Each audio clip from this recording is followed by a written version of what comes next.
하나님 말씀 마태복음 5장 27절에서 30절까지 보도록 하겠습니다. 27절에서 30절까지 같이 읽도록 하겠습니다. 시작. 또 간음하지 말라 하였다는 것을 너희가 들었으나 나는 너희에게 이르노니 음욕을 품고 여자를 보는 자마다 마음에 이미 간음하였느니라. 만일 내 오른눈이 너로 실족하게 하거든 빼어내버리라. 내 백체 중 하나가 없어지고 온몸이 지옥에 던져지지 않는 것이 유익하며 또한 만일 내 오른손이 너로 실족하게 하거든 찍어내버리라. 내 백체 중 하나가 없어지고 온몸이 지옥에 던져지지 않는 것이 유익하니라. 아멘. 지난주에 우리는 살인하지 말라라고 하는 계명에 대해서 살폈습니다. 그래서 주님은 이제 또 간음하지 말라라고 한 이 계명을 통해서 바리새인들과 서기관들의 그 율법 해석과 이렇게 비교를 통해서 그들의 가르침과 주님의 가르침이 다르고 또 그것을 통해서 율법을 주신 그 본 뜻이 무엇인가 이런 것들을 이렇게 드러내고 계십니다. 이 간음하지 말라라고 하는 것은 10계명의 7번째 계명에 해당이 됩니다. 역시 바리새인들은 이 계명에 대해서도 그 살인하지 말라라고 하는 계명을 그저 외적인 문자적으로만 해석을 했던 것처럼 이 간음하지 말라라고 하는 계명에 대해서도 그들은 문자적인 해석에 그쳤던 것을 봅니다. 그래서 그들은 실제로 육체적인 그런 간음을 하지 않았다라면 자신들은 이 계명을 지킨 것이다라고 생각을 하고 있었다라는 거죠. 그래서 주님은 또 간음하지 말라 하였다는 것을 너희가 들었으나 나는 너희에게 이르노니 음욕을 품고 여자를 보는 자마다 마음에 이미 간음하였느니라 라고 말씀하고 계신 것입니다. 즉 육체적으로 간음을 범하지 않았다고 하더라도 마음으로 음욕을 품고 여자를 바라보는 자는 마음에 이미 간음을 행했다라는 것입니다. 이것을 보면서 남자들이 좀 불리하지 않은가? 왜 남자들만 가지고 말하는가? 그러나 여자를 향해서도 똑같이 적용을 할 수 있습니다. 남자를 보고 음욕을 품고 이렇게 바라보는 자는 마음이 이미 간음을 행했다라는 거죠. 따라서 주님은 이 육체적으로 간음을 하지 않았더라도 마음으로 음욕을 품고 이성을 바라보는 자는 마음이 이미 간음을 행한 것이다. 이렇게 하고 계시는 거죠. 그래서 이 계명, 이 7번째 계명, 간음하지 말라라고 한 이 계명은 10계명 중에 10번째 계명과 결합해서 생각해야 하는 것을 주님은 보이고 계신 것입니다. 10계명 중에 그 마지막 계명을 보면 내 이웃의 집을 탐내지 말라. 내 이웃의 아내나 그의 남종이나 그의 여종이나 그의 소나 그의 나귀나 무릇 내 이웃의 소유를 탐내지 말라라고 기록되어 있습니다. 즉 이웃의 아내를 탐내지 말라라는 겁니다. 그러면서 이 아내를 탐내는 것, 이웃의 모든 소유를 탐내는 것, 그것 자체가 죄라는 거예요. 그런 것처럼 지금 주님은 이 10번째 계명과 이 간음하지 말라라고 한 이 계명을 결합해서 해석을 하고 있는 것입니다. 외적으로만 간음을 하지 않는 것이 아니라 이웃의 아내를 탐내는 것도 마음에 이미 간음을 한 것이라는 것이죠. 그래서 사도 바울도 이 계명, 즉 이 10번째 계명, 탐내지 말라라고 한 이 계명을 제대로 깨닫기 전까지는 자신은 살아있었다라고 말을 합니다. 로마서 7장 7절에서 9절을 보면 이렇게 되어 있어요. 율법으로 말미암지 않고는 내가 죄를 알지 못하였으니 곧 율법이 탐내지 말라 하지 아니하였더라면 내가 탐심을 알지 못하였으리라. 그러나 죄가 기회를 타서 계명으로 말미암아 내 속에서 온갖 탐심을 이루었나니 이는 율법이 없으면 죄가 죽은 것임이라. 전에 율법을 깨닫지 못했을 때에는 내가 살았더니 계명의 이름에 죄는 살아나고 나는 죽었도다. 이렇게 말을 합니다. 율법을 깨닫기 전까지는 어떤 식으로 율법을 깨달았는가? 그저 바리새인이니까 외적으로 무엇을 하지 말라는 것을 안 하거나 하라는 것을 그냥 외적으로 하면 그것으로 다 아무런 문제가 없다고 생각했다라는 것이죠. 즉 사도 바울도 전에는 율법을 행동의 관점에서만 생각하고 있었다라는 거예요. 그럴 때는 자신은 율법을 지켰기에 자신은 살았다라고 말을 합니다. 그러나 그가 율법은 단지 행동의 관점이 아니라 마음도 살핀다라는 것을 깨달았을 때, 그러면서 자신 안에 존재하는 각종 탐심이 곧 행동으로 옮긴 것만큼이나 큰 죄라는 것을 깨달으면서 자신은 죽고 죄는 살아났다라고 고백을 한다라는 것이죠. 이렇듯 율법은 항상 마음의 중요성을 강조하고 있지만 바리새인들은 이것을 깨닫지 못했다라는 거예요. 오늘날 많은 사람들 역시 죄에 대해서 이런 생각을 가지고 있는 것을 보게 됩니다. 그렇기 때문에 자신의 심각한 상태를 깨닫지 못하고 그리스도의 필요성을 자각하지 못하고 자신은 이미 구원에 이르렀다라고 속고 있는 경우들이 많이 있다라는 거예요. 죄에 대한 것뿐만 아니라 지난주에도 살핀 것처럼 예배를 드리는 것이나 기도하는 것과 같은 적극적인 측면에서도 마찬가지입니다.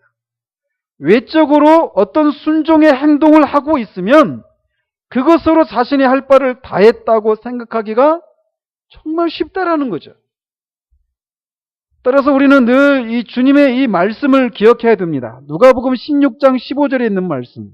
즉 너희는 사람 앞에서 스스로 옳다 하는 자들이나 너희 마음을 하나님께서 아시나니. 이 말씀을 우리가 늘 염두에 둬야 된다라는 거예요.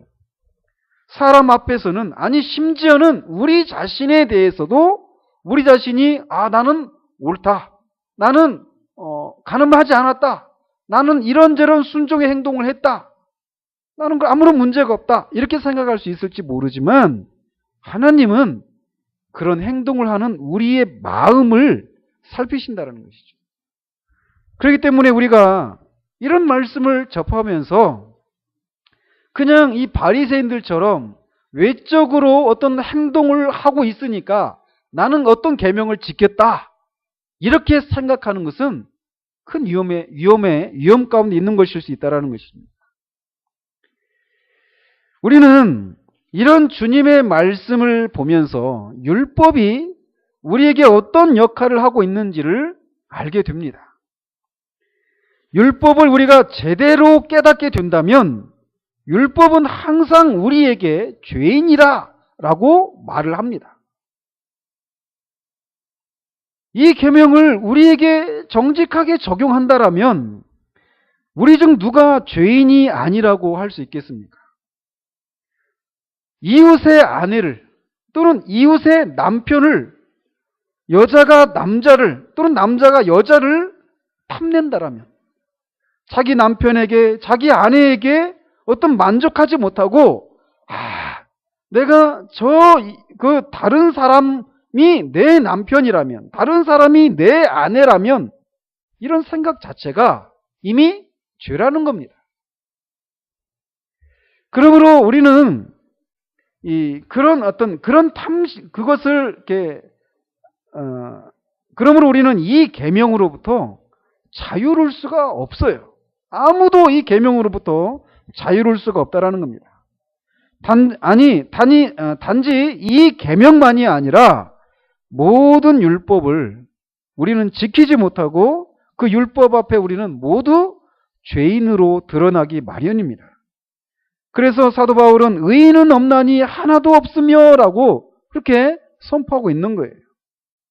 이렇게 율법이 하는 일은 우리를 정죄하는 일을 한다라는 것입니다. 아무런 소망이 없는 죄인이라고 선포하는 것이 바로 율법이 하는 첫 번째 임무라는 거예요.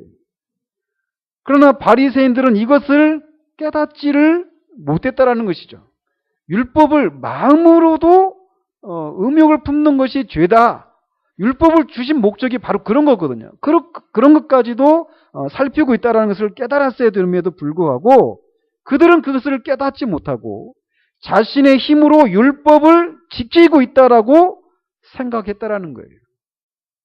그래서 심지어는 나는 다른 사람과 같지 아니한 것을 인해서 감사합니다라고 그렇게까지 했다라는 것이죠. 그러므로 우리는 이 바리새인들은 이렇게 율법을 주신 목적이 우리가 죄인이라는 것을 깨닫도록, 그리고 그 죄로부터 결코 벗어날 수도 없고 그 죄를 우리가 해결할 수도 없다라는 것을 깨닫도록 하기 위해서 우리에게 주신 것이라는 것을 깨닫지 못했다라는 거예요. 그러나 말씀드린 것처럼 그 바리새인들과 마찬가지로 오늘날도 교회 밖이나 심지어는 교회 안에 있는 사람들 중에도 죄의 이런 심각성에 대해서 피상적인 이해만 가지고 있는 사람들이 너무나 많이 있다라는 거예요. 그렇게 죄를 성경적인 그런 개념으로 깨닫지 못하면 어떤 결과들이 일어나는가?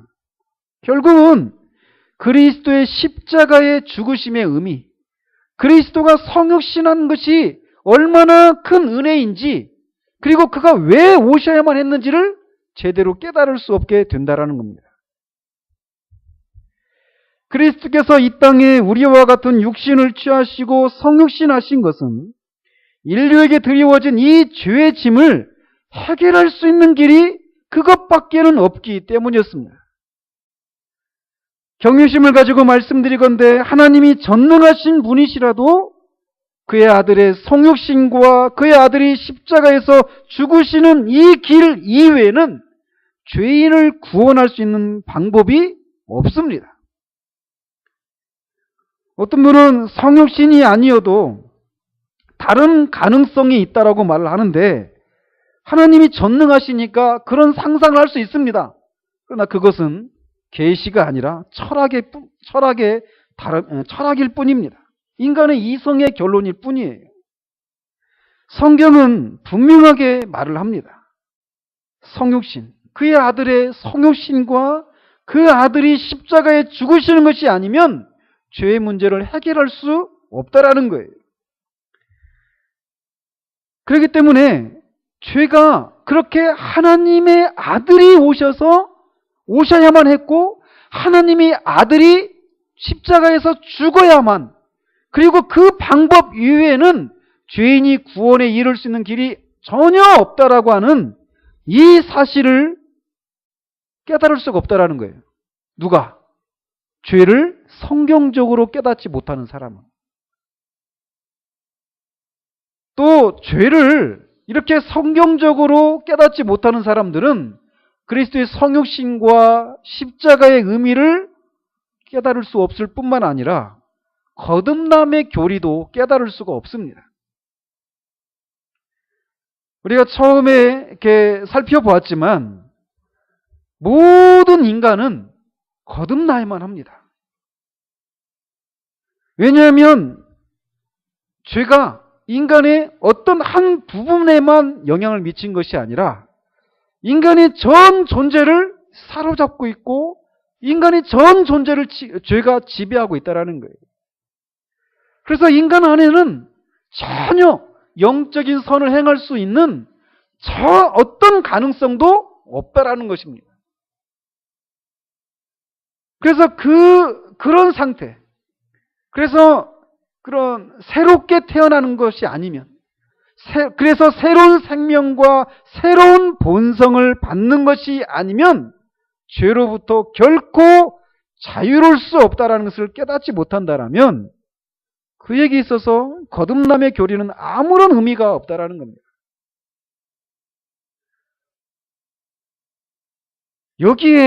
여기에서 이 죄의 이 교리를 우리가 성경적으로 깨닫지 못하면 우리가 거듭났다, 거듭날 수밖에 없다라고 하는 그 사실과 또 그리스도의 그 죽으심과 다시 사심을 통해서 우리가 거듭났다라고 하는 이 거듭남의 교리가 그를 열광시키지 못하는 거예요.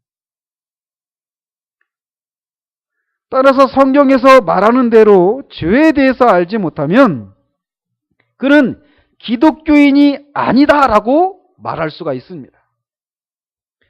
왜냐하면 거듭나지 않아서 그리스도의 십자가의 죽으심 이외에 아무것도 자신을 구원하지 못하고 자신과 하나님을 화목하게 하는 길이 없다는 것을 깨닫지 못한다면 그는 기독교인이 될 수가 없습니다. 이 죄에 대한 이 교리가 그렇기 때문에 성경적으로 죄에 대해서 깨닫는 것은 너무나 중요한 요소라는 것입니다. 더 나아가서 만약 죄에 대해서 성경적인 그런 개념으로 알지 못한다면 진정한 의미의 전도도 할 수 없다라고 말할 수 있습니다. 오늘날 전도에서 많이 전도에서 보여주는 것처럼 단지 예수님을 믿고 마음과 삶의 이런저런 고통으로부터 벗어나라고 하면서 죄를 깨우쳐 주지 않는 전도는 성경적인 의미의 전도가 아니다라고 말할 수 있습니다. 저는 오늘 전도를 받았습니다. 제 전도지를 갖고 있는데 화장실을 갔다 오니까 누가 여기서 이렇게 나가더라고요. 그러니까 어떤 교회에서 전도를 왔어요. 제7 안식일교회더라고요. 아무튼 그들은 이제 그들만이 참된 교회다라고 하면서 이제 교회까지 와가지고 전도를 하더라고요. 참 여러 가지를 생각하게 했는데 어쨌건 뭐 다 차치하고 그 전도지를 이렇게 보면 그렇게 시작을 해요. 그러니까 마음이 뭔가 어떤 허전함을 느낀다라는 거예요. 그래서 그 뭐 중간에 많은 얘기들을 하고 나서 마음의 허전함을 체험받으려면 참된 교회로 와야 한다라는 것이 그 전도지의 주 내용이었습니다. 근데 그 전도지 안에 어디에도 죄에 대한 얘기가 없어요. 그들이 교리적으로 문제가 있는 교회다 이거를 차치하고서라도 꼭 그 교회가 아니더라도 죄에 대한 얘기가 언급이 안 돼 있어요. 그리고 그 죄를 위해서 그리스도께서 오셨고 그가 오셔서 하신 일에 대한 얘기도 전혀 언급이 안 되어 있습니다. 따라서 성경적인 참된 전도는 어디서부터 시작을 하는 거냐면 반드시 율법을 통해서 우리가 죄인이다 라고 하는 것을 깨닫게 하는 데서부터 출발을 한다는 것입니다.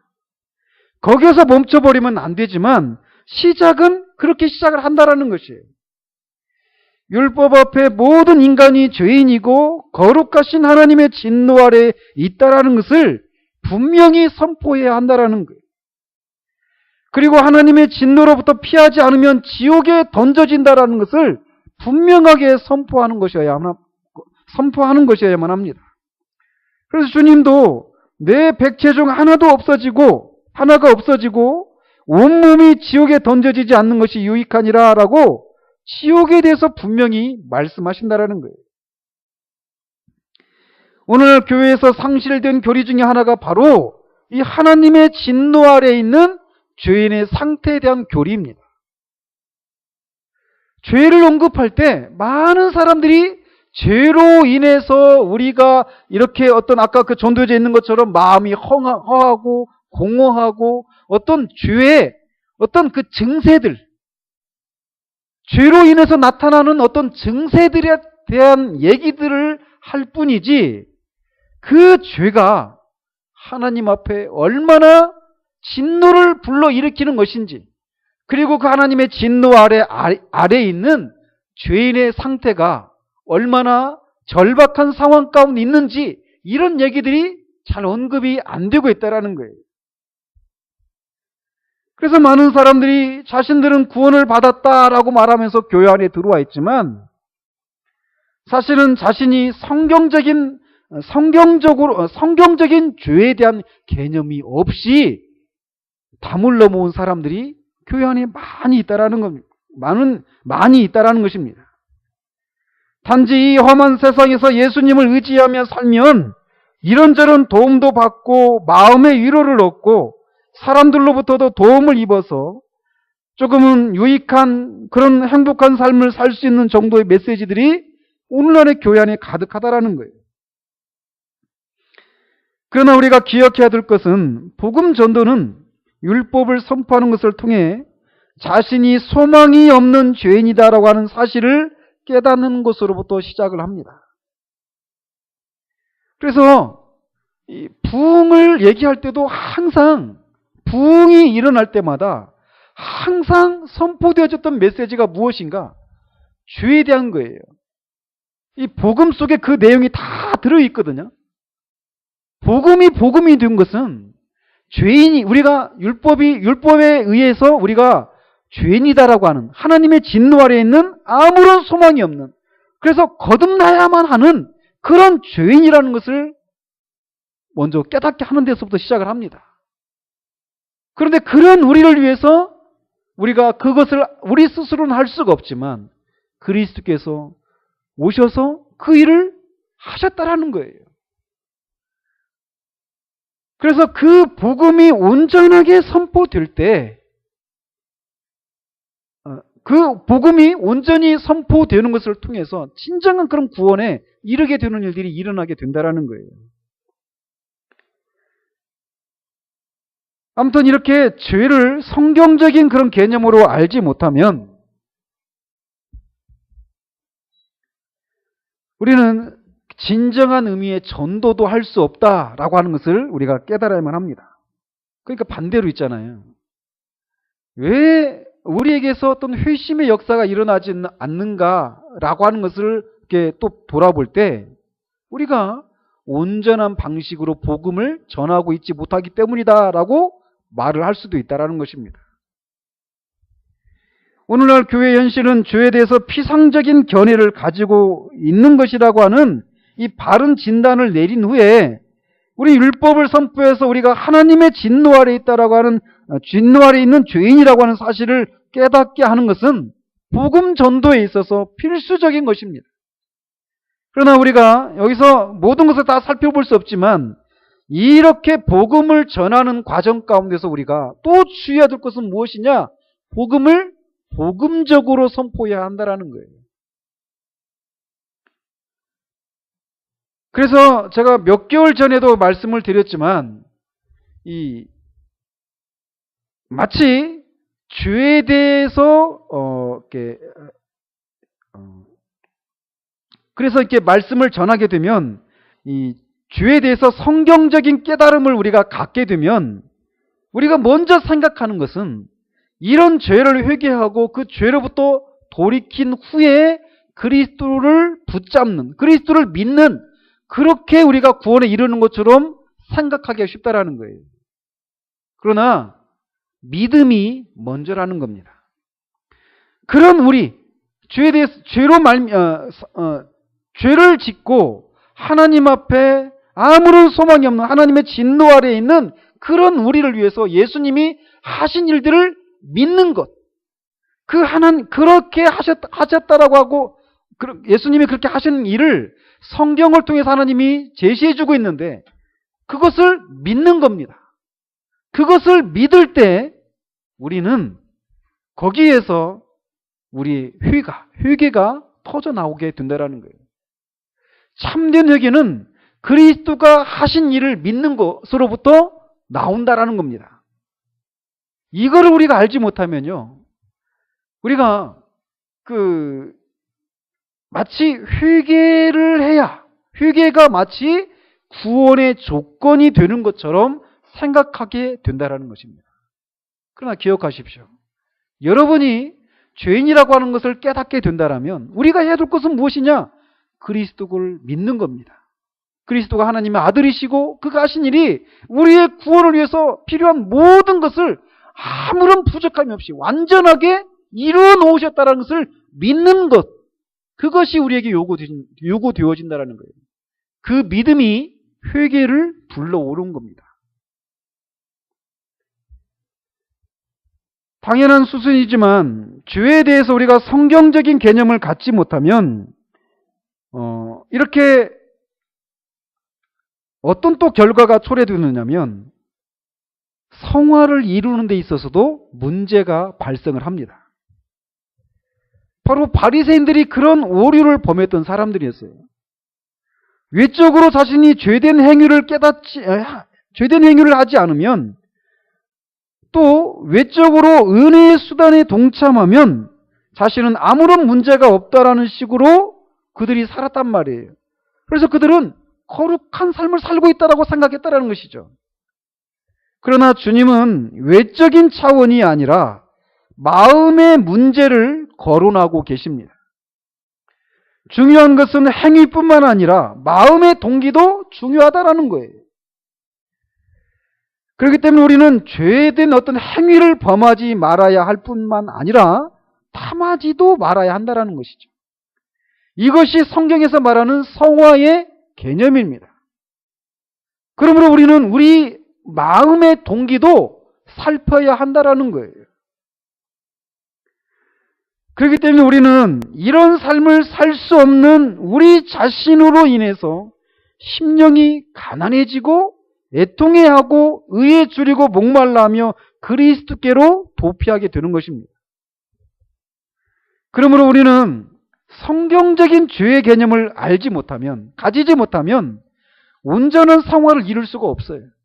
그냥 외적으로만 어떤 것을 거룩한 행위들을 하고 있으면 자신은 성화를 이루어가고 있다고 생각하는데 그렇지가 않다라는 것입니다. 마음의 동기까지 살핀다는 것이죠.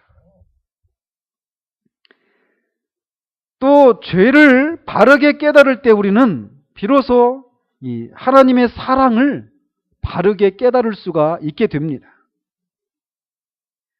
우리는 하나님에 관한 것을 믿기만 해서는 안 돼요. 우리가 하나님을 사랑하는 데까지 가야만 합니다.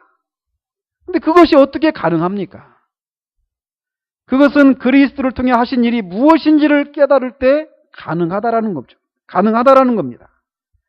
십자가를 바라보면서 죄가 얼마나 심각한 문제인지를 깨닫는 거예요.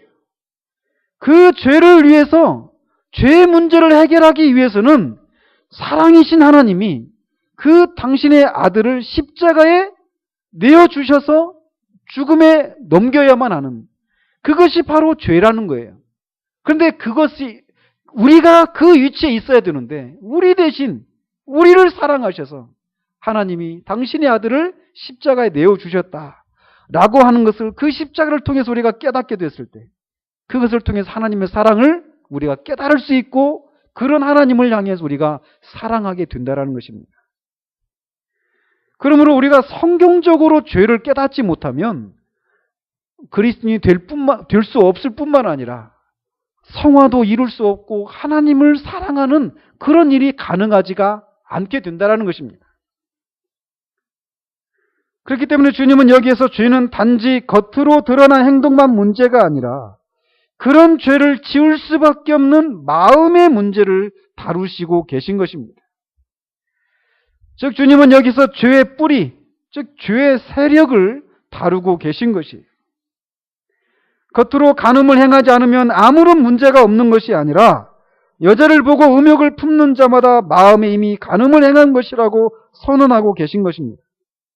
따라서 우리가 주목해야 할 것은 겉으로 드러난 죄가 아니라 그런 죄를 짓게 만드는 공장과도 같은 마음이 문제라는 것을 늘 염두에 둬야 한다는 것입니다.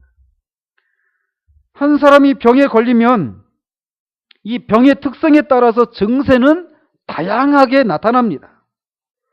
그러나 사람을 죽게 하는 것은 그 증세 자체가 아니라 그 질병 자체인 것처럼 죄의 양상은 다양하게 나타나지만 더 중요한 것은 그런 죄를 짓게 만드는 죄의 세력, 그것이 문제라는 것이에요. 그래서 주님은 외적으로 드러난 죄뿐만 아니라 마음의 문제를 다루고 계신 것입니다. 또 주님의 이런 말씀을 통해서 우리가 알 수 있는 것은 죄가 얼마나 교활한지, 이것을 우리가 깨달아야만 합니다. 우리는 겉으로 간음의 죄를 짓지 않은 것으로 인해서 이 계명을 지켰다고 생각하거나, 또는 그런 정도는 아니라 더 나아가서 우리가 그런 간음의 유혹을 받았지만 그것을 물리친 것을 인해서 계명을 지켰다라고 생각하면서 안도의 한숨을 쉴 수 있습니다. 그러나 죄가 교활하다라고 하는 지점이 바로 거기에서 발생할 수 있습니다. 우리는 어떤 인터넷이나 어떤 종이 신문을 통해서 TV나 이런 것을 통해서 기사를 봅니다. 또 책이나 영화 같은 것을 이렇게 보면서 성적인 부도덕에 대해서 다루고 있는 것들에 우리가 이렇게 굳이 그것을 보지 않아도 되는데, 그것을 이렇게 보는 그것을 통해서 은근히 그것을 즐기고 있는 것에 대해서도 우리가 주의해야 한다라는 거예요. 오늘날과 같이 인터넷이 널리 공급된 상황에서 우리는 얼마나 이런 위험에 노출되어 있습니까? 기사 하나, 어떤 성적인 부도덕을 다루고 있는 그런 기사가 아니어도 거기에 광고 한번 보십시오. 얼마나 그런 것들을 어떤 우리 안에서 음욕을 불러일으키게 만드는 그런 것들이 얼마나 우리 주변에 많이 자리하고 있는가라는 거죠. 우리가 어떤 그런 어떤 성적인 그런 부도덕에 대한 그런 기사들을, 그런 것들을 향하는 그런 사람을, 그런 죄를 미워하는 마음으로 그런 기사를 접하지만, 그런 우리들의 마음 속에 은근히 그것을 사랑하는 마음이 있을 수도 있다는 것을 경계해야 한다는 거예요. 우리는 우리의 오른손과 눈이 실족하게 하면 그것들을 잘라내고 빼내라고 하시는 주님의 말씀 속에서 죄라고 하는 것이 얼마나 사악한 것인가라고 하는 것을 또 보게 됩니다. 특히 주님이 여기서 죄 문제를 다루시면서 오른 눈, 오른손, 눈과 손을 언급하시는 것은 그것이 우리가 죄를 저지르는 대표적인 어떤 그 실족하게 하는 어떤 원인들을 상징하고 대표하는 것이기 때문이다라고 할 수 있습니다. 즉, 이 말씀을 통해서 우리가 깨달을 수 있는 게 무엇이냐면, 하나님이 우리에게 주신 어떤 육체적인 그런 본능, 본능은 그 자체로는 죄가 아닙니다. 눈을 통해서 하나님이 만드신 창조세계를 우리가 바라볼 수 있도록 하나님 우리에게 그런 것을 주셨어요. 손을 또 주셨습니다. 모든 그런 지체를 주셨단 말이죠. 근데 그 육체적인 본능 또는 그런 어떤 지체 그 자체가 죄가 아니라는 거예요. 그런데 우리가 타락으로 말미암아서 이제 우리가 하나님이 주신 이 육체적인 본능 또는 어떤 지체를 사용해서 죄를 저지르게 되었다라는 것입니다. 죄가 하는 일이 바로 그런 것이라는 거예요. 죄는 사람을 비틀어서 사람으로 하여금 악을 행하도록, 죄를 행하도록 그렇게 하는 그런 특성이 있다는 것입니다. 마찬가지로 율법은 그 자체로 선하고 거룩하신 하나님의 성품을 드러내는 것입니다. 율법 자체가 죄가 아닙니다. 그런데 율법이 우리가 죄로 말미암아 우리가 타락했기 때문에 율법 자체는 선하고 거룩한 것이지만, 율법에서 우리가 무엇을 하지 말라라고 하면 죄로 인해서 우리가 뒤틀려 있기 때문에 하지 말라라고 하는 것에 대해서 호기심을 가지게 되고, 마침내는 그것을 금하고 있는 것을 하고야 말게 되는 그런 일을 하게 만든 존재가 뭐냐? 바로 죄라는 것이죠. 죄라는 겁니다. 그래서 언젠가도 한번 말씀을 드린 것 같은데, 오늘날 우리가 성적으로 아주 급격히 문란해져 가는 그런 시대를 우리가 살아가고 있습니다. 저는 여러분이 한 20년 또는 30년 전에 여러분이 청년 때 아니면은 학생 때 성적인 그런 것들에 대해서 가지고 있었던 그런 생각이나 또는 성적인 것과 관련해 가지고 사회 속에서 일어나고 있는 그런 현상들과 지금 시대에 이 성적인 것과 관련해 가지고 이 지금 시대에서 일어나고 있는 일을 한번 비교를 해 보십시오. 얼마나 지금은 아주 어린 아이서부터 성적인 것들에 대해서 얼마나 왜곡되어 있는 그런 현실을 우리가 보고 있는지 한번 살펴보시라는 거예요. 원인이 어디 있을까요? 그런 원인들 중 하나가 무엇이냐면 유치원에서부터 아이들을 성교육을 시킵니다. 알고 계십니까? 아이들을 성교육을 시켜요, 어려서부터. 그 성적인 문제, 이런 문제를 해결하기 위해서 성에 대한 그런 개념을 공론화시키고 어려서부터 학교나 유치원에서 성교육을 시키고 있다는 거예요. 그러나 인간의 본성은 죄로 인해서 본성이 뒤틀려 있기 때문에 하지 말라라고 하는 것에 대해서 더 큰 호기심을 가지기 마련이라는 것입니다.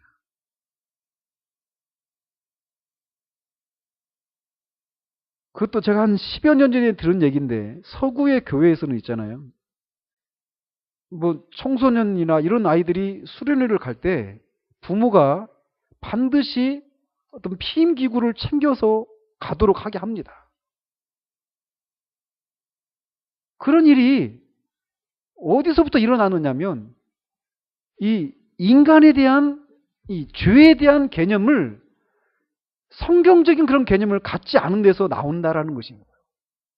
사람은 교육을 시키고 좀 더 도덕적이고 선한 삶을 살도록 이렇게 교육을 시키면 그렇게 살 수 있는 존재라고 생각하는 데서부터 출발하는 것이에요. 그러나 그렇지 않다라는 겁니다. 죄가 사람의 본성을 어떻게 비틀어 놓았는지를 안다라면 이런 것은 마땅히 채택이 되어서는 안 되는 것이어야만 한다라는 거예요. 또 우리는 주님이 죄를 짓는 자가 결국 지옥에 들어가게 된다라고 하는 것을 통해서 죄가 얼마나 파괴적인가라고 하는 것도 우리가 볼 수 있습니다. 주님은 죄를 지으면 지옥에 가게 된다라고 간명하게 말씀하십니다. 왜냐하면 하나님과 죄는 양립할 수가 없기 때문에 그렇습니다. 죄의 싹은 사망입니다.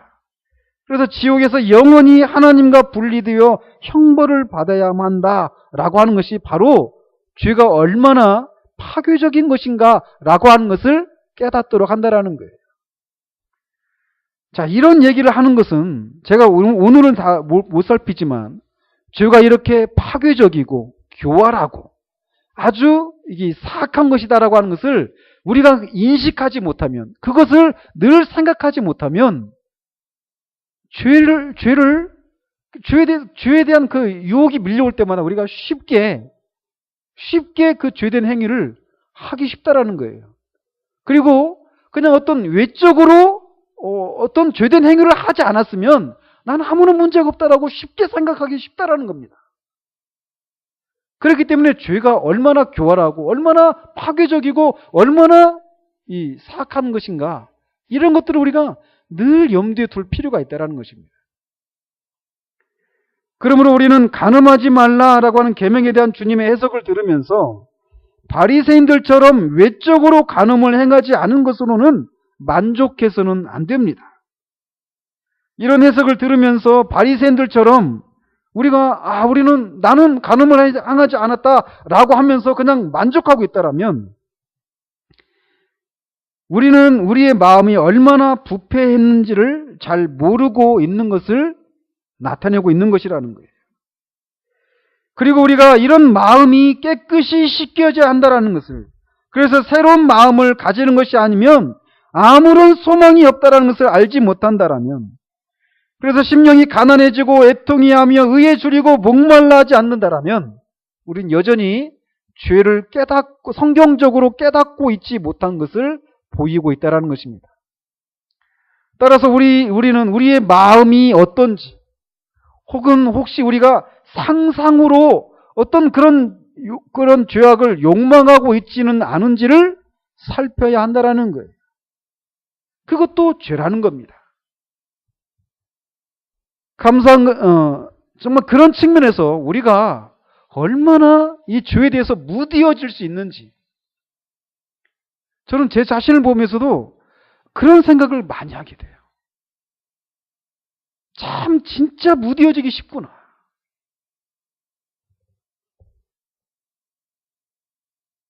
그러나 감사한 것은 우리 스스로 이 죄 문제를 어떻게 할 수가 없는데 하나님이 그 아들을 보내셔서 그의 피로 우리를 깨끗하게 씻기시고 새 마음을 주셨다라는 거예요.